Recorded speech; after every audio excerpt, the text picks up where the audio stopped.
folks, back again.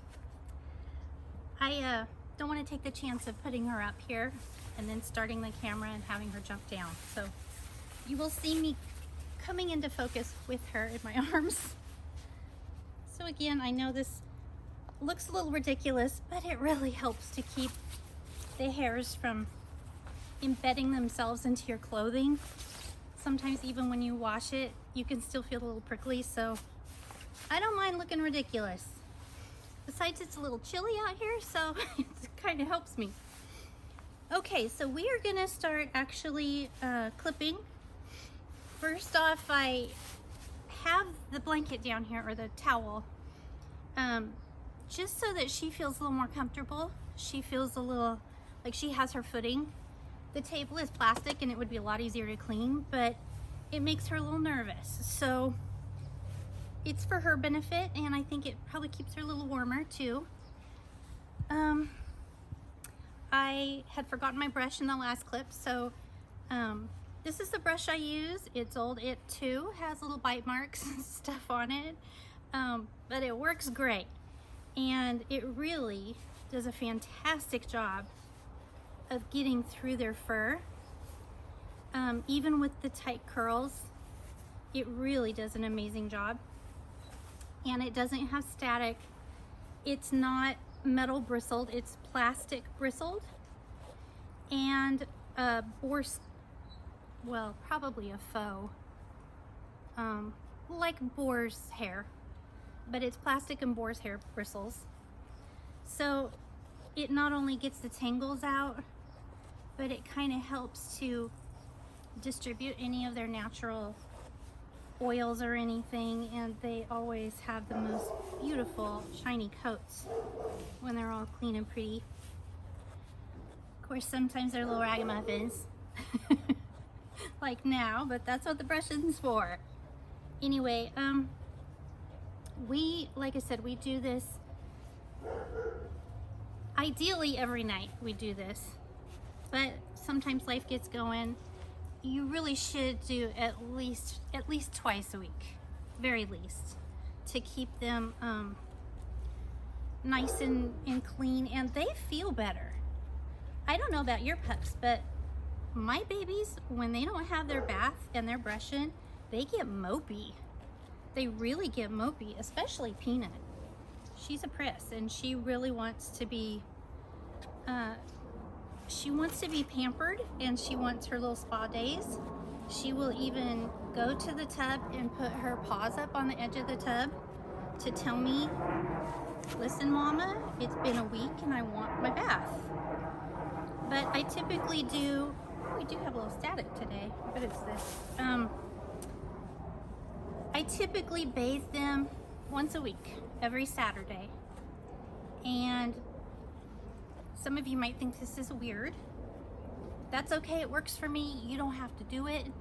I take them in the shower with me. We have a shower tub, and they're in there. They can't go anywhere. They're kind of entrapped with me, so they can't run away all wet. They can't get my house all wet. And they actually, I've done it since I brought them home. Peanut was 8 weeks, and Button was so tiny she couldn't come home till she was 12 weeks and 2 pounds.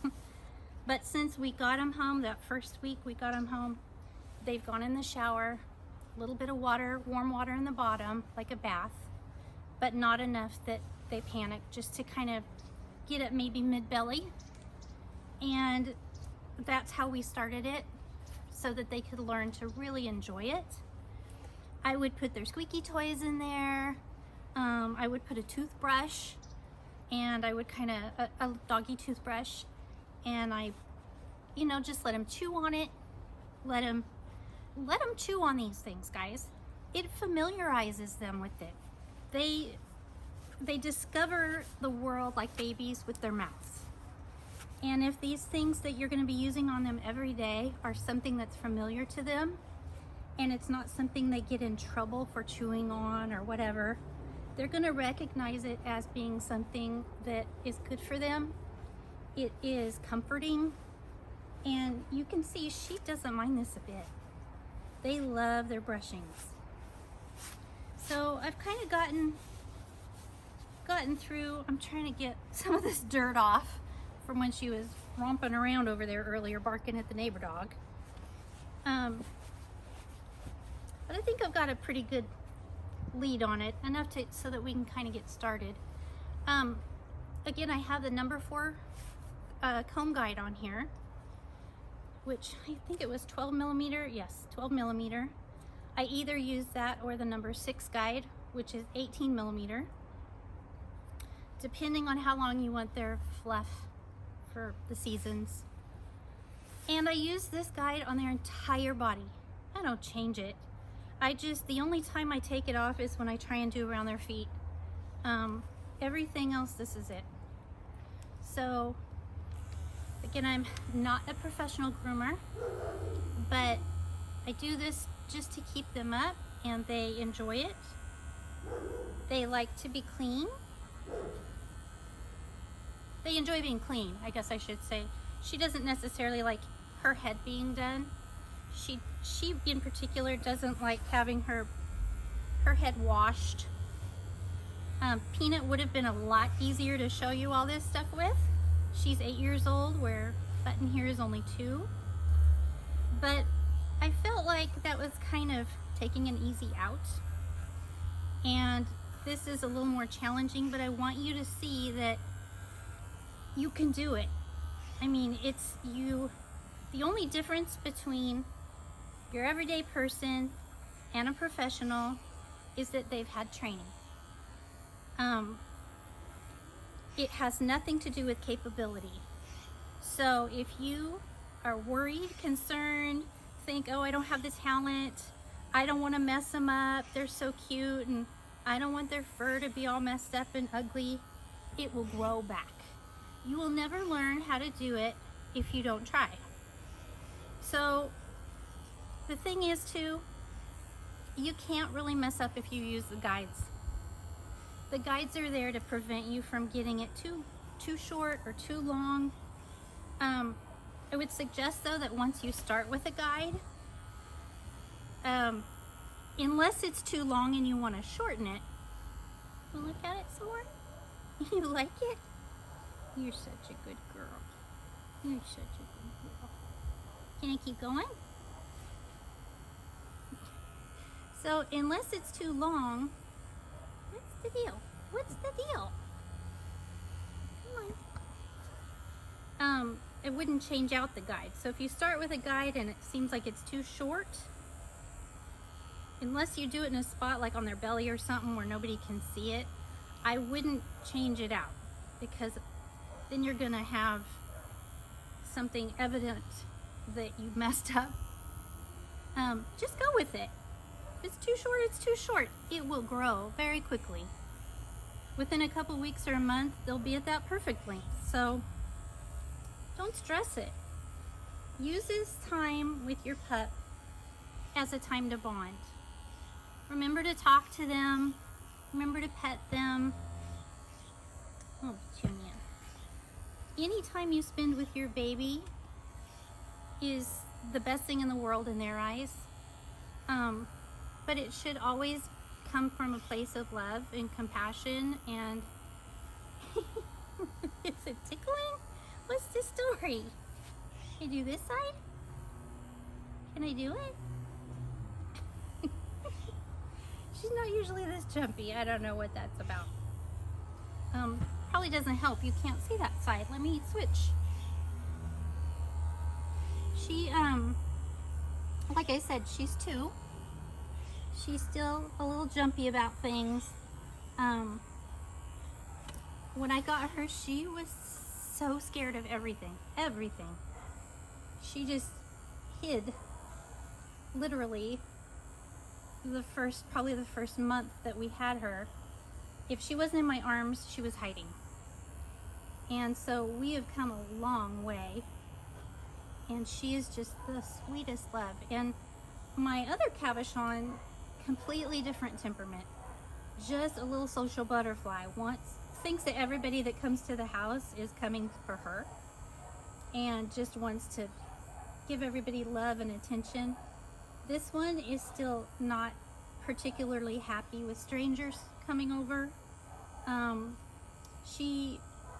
Because she was so fearful, I go ahead and I put her in her bed when company comes, because one, I don't want her to be overly protective of me, which she kind of is, and I know that, so I make sure to protect other people and protect her from,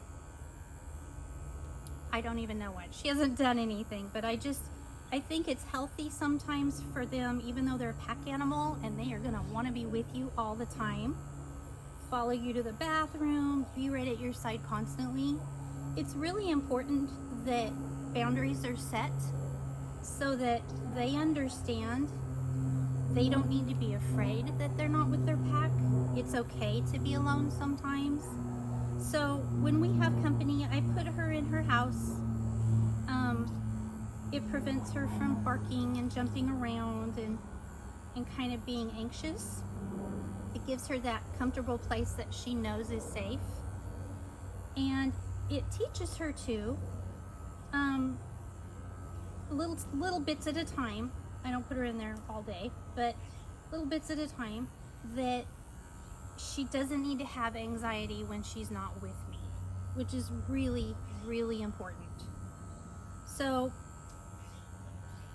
just having her be away from me for a little bit, even if it, oh, I'm sorry, kind of pulled a little bit. I'm struggling a little bit here because, as I said before, she's got a few mats back here from sitting on her rump. And I washed and conditioned and tried to comb through them, but they're not so deep. They're like right at the surface. So they're not so deep that I have to take the comb and get everyone out. I can actually get underneath them with the clippers. So that's what I'm doing here. And sometimes, guys, the struggle is real. You know, I'm sure that professionals probably have some kind of trick at doing this, but again, I'm not a professional dog groomer. But there we go. I've gotten any of the matting, I've now gotten out, and I can just go through it now. Oop, found another one. There'll probably be a lot more too. I can now go through, see if I can do this left-handed so you can see a little better. Can we scoot over here? We might be getting out of the shot. Here we go, baby. You want to stand or sit? You want to stand? Okay. Now that I've gotten those out, I can just take the clippers now and go through it kind of different directions, because as I said, with some of the curly haired breeds, it's like cowlicks everywhere. And so to get a nice smooth cut, I go first down the back with the grain of the hair, but afterward I go over it in the opposite direction to get all the hair to stand up, and then it makes a nice clean cut. Looks very smooth, shiny, and her fur is incredibly silky. It's like minky blanket. It's just so silky. These clippers have been fantastic with this fine hair. If you're willing to spend the money and you want to commit to doing this, I would definitely recommend these clippers. Again, they're the Wall Motion lithium battery. I'm not getting anything, I'm not promoting these for money. I just know they work. And it makes it great that there's no cord. So I can come way out here in the yard where I have a shady spot and we can enjoy the day. We don't have to be stuck in the house where we are every day during this pandemic, especially. This gives us some fresh air and sunshine. We're getting our vitamin D. It's healthy. Now I'm gonna kind of stop here so you can see how nice and smooth and clean. Typically when I'm all done, or if I'm about to let them down and roam around the house, I'll brush them out to get the hair off before I let them down so they're not dragging it with them everywhere. But if I go the opposite direction, you can see what a nice clean cut that is. Very soft. It feels good, huh? Does it feel good? Give a kiss? Oh, you're so sweet. Now, I'm gonna go ahead and work on the body a little bit more off camera. Or maybe, yeah, I'll do that off camera so we can get a lot of this cleaned up. When I come to a part that I think is important to share with you, I will come back so that you're not watching an hour-long video of the same thing. Anyway, we'll see you in a little bit in what would be part 3 of our video. You want down? Get down. Play a little bit.